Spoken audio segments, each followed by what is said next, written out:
start off with the story. This might be surprising, but I'm scared of dogs. All right, I know they're friendly and whatnot, but when I was a kid, I got locked out of my house, and a neighbor was trying to help me get back in, and his dog comes running out the backyard, and I'm like what 5 years old, and the dog's trying to play, and I didn't know. So I'm like slowly backing away, and he's following me, and I'm thinking he's chasing me. So I keep running and I keep running, and the dog is following me, and I thought he was gonna eat me.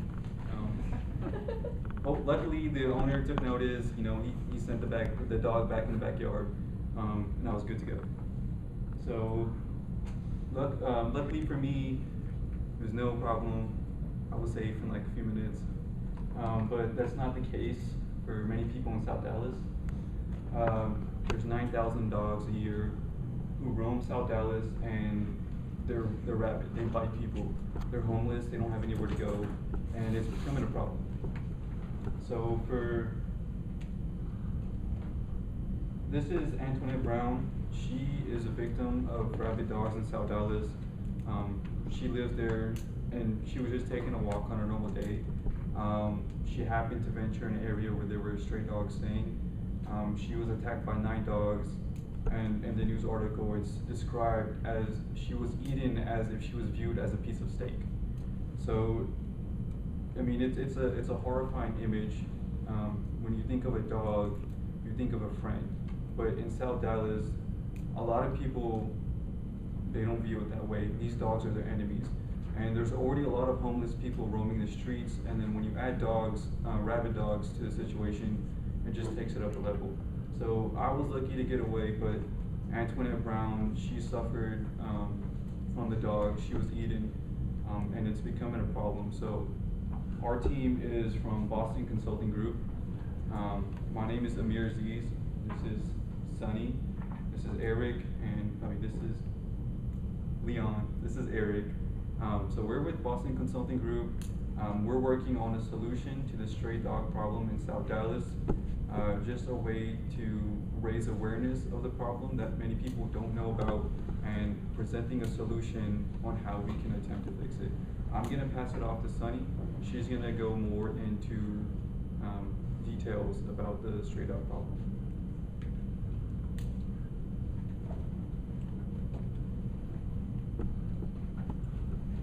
Okay, let's take a look at this photo. Here is the Tea Garden Road in Southeast Dallas.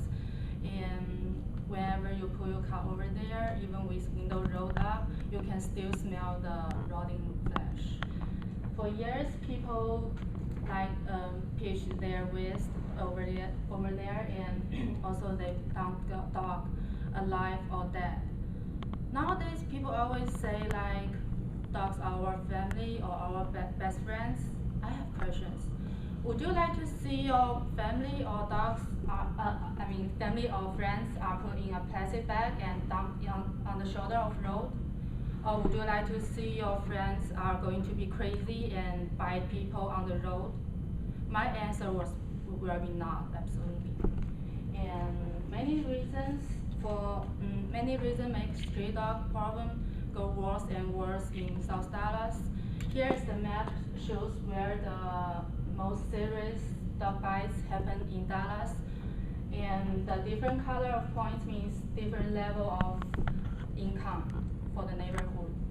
And according to Dallas News, 8 in 10 dog bites happen in the neighborhood with below average household income. As we can see on the map, here's a lot of orange and yellow or red.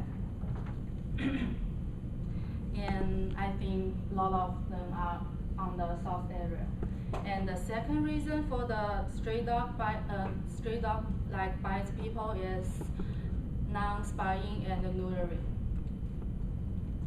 Here's the left graph shows the rate on cats and dogs that are not spayed or neutered in the U.S. However, the right graph shows the rate in the South Dallas. It's 85%, or more than 7 times with the rate in the U.S. And I will pass to Leon to tell us more information. Hi everyone. As Sunny has said, the stray dog problem has become a very serious problem in South Dallas area and actually has remained a problem since decades. Let's take a look at the chart. This chart illustrates the animal bite service request by fiscal year. One way to determine and estimate the numbers of loose dogs is to look at the bite report. As we can see, 2007, and it got a peak value at about 18,000, and also we gained back control at 2008 and 2010, but the number has been trended upwards the last few years.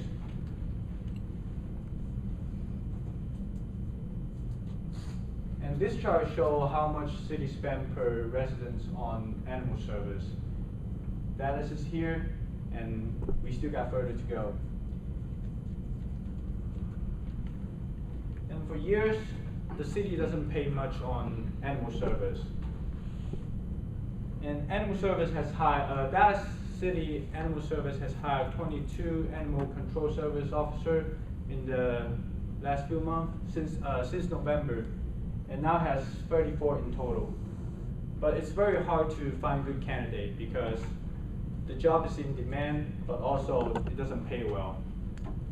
The top animal control safety officer get paid at about $22 per hour, and that's about $45,000 per year, roughly the same as a rookie police officer. And I don't think that kind of number will attract people to join this kind of force to help the community. And this chart, just like what Sunny said, it shows the spay and neutral portion about the South Dallas and North Dallas. And it is also a very big factor about the stray dog problems. And this problem has remained very important issues since decades, and we are here to provide solution. And now I'm going to pass it to Erick to let him talk about our solution. So, as you can tell, it's mainly a South Dallas problem. So to try and wrap your head around this, think of dogs, loose dogs in Dallas as a bucket of water. So you have a bucket, and as dogs are freed or caught, the bucket slowly fills. Dallas Animal Services tries to return these dogs back to their homes or try and foster them out to other homes, but some fall through the cracks. You know, they can only do so much at a time. They collect them from that field that you saw that Sunny's people have a field in South Dallas where they just drop off either dead dogs or dogs they don't want anymore. So they collect dogs from that field very often, try to return them back. But as you can see, the bucket will, sometimes overflow, and that results in euthanasia. Our proposal to fix this problem is a happy one. Sorry to bring everything down. We want to run a 5K just to create awareness. I don't think a lot of people in this room knew that there was a problem in South Dallas with rabid dogs or just too many dogs in general. So we're proposing a 5K at White Rock Lake Dog Park. It's pretty new. It's a beautiful facility. And in partnership with the ASPCA, we're going to get some volunteers, provide some vendors, and have a bunch of cages with dogs, and you can come foster out a dog, run a 5K. The next part is a free service that we want to offer just to help new owners of these foster pets take care of their dogs. Because I know I have walked by a few cages and either not had the means or this wasn't the right time, but we want to offer a helping hand for those people to make it a little bit easier.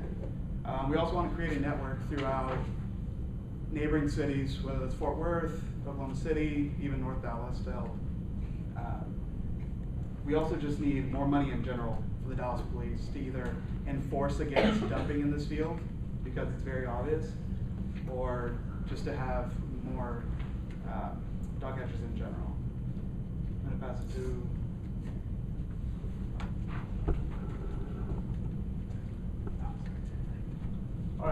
5K, we saw a proposal, and here's how we're gonna plan it.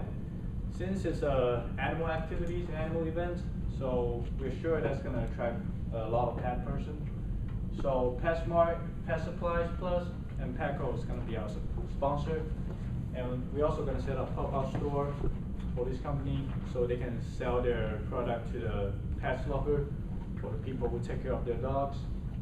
And also we're running a partnership with ASPCA, which is the American Society to Prevent Cruelty to Animals. And also because we setting up the event at White Rock Lake, we're also gonna team up with White Rock Lake to make the whole event possible. And also the local veterinarian to help us to gain awareness.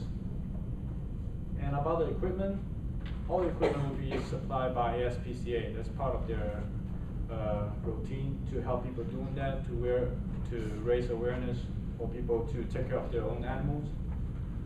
And about the food and water and beverage and stuff, we got vendors such as local food trucks, and also we got Easy Slider, FF Grill, to help us make the activity more enjoyable.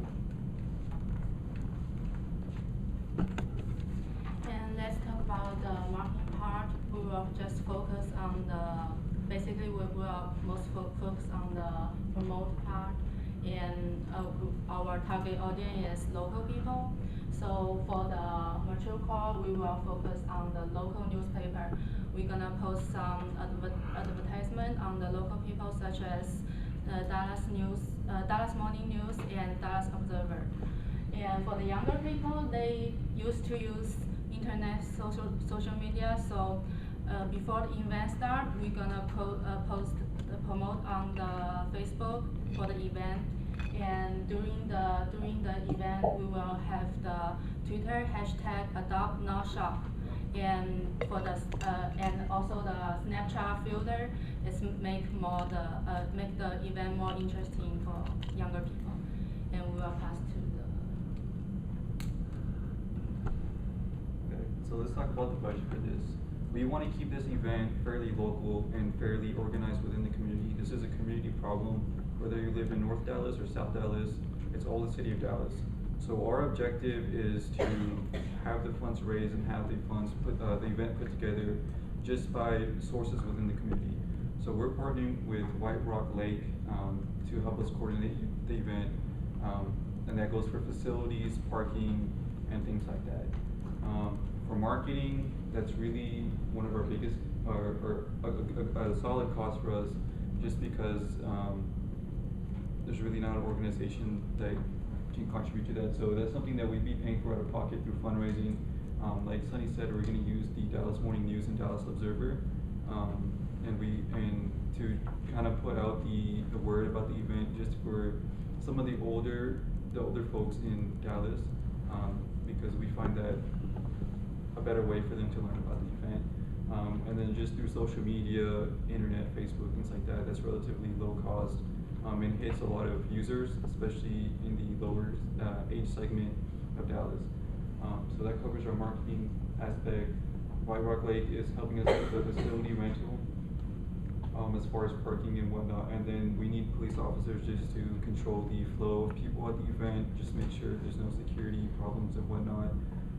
So that's about $1,400, $1,500. That covers permits and whatnot. Food is by vendors, so food trucks are gonna come in, and they can sell food. We're gonna have partnerships like they said with PetSmart, Petco, Pet Supplies. So a lot of the stuff is being donated. We want to keep it within the community, run by the community. So that's why we were looking for donations, and we also wanted to keep the cost pretty low to make it just affordable for all the people attending the event. We don't want to charge admission or anything like that. So our total budget is about $3,050, and we think that's very reasonable and very attainable. And finally, this event, you know, it's for a cause a lot of people don't know about. So we've got the backing from local community and the budget. So we just need you guys to come out and support us and raise awareness for the dogs, help solve the stray dog problem in South Dallas. That's it for our presentation. Do you guys have any questions?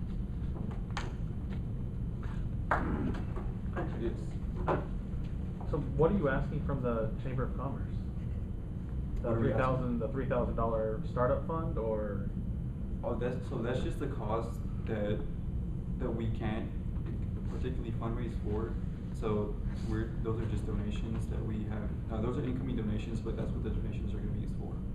So that's just as a breakdown for reasons behind that. Any other questions? Yeah.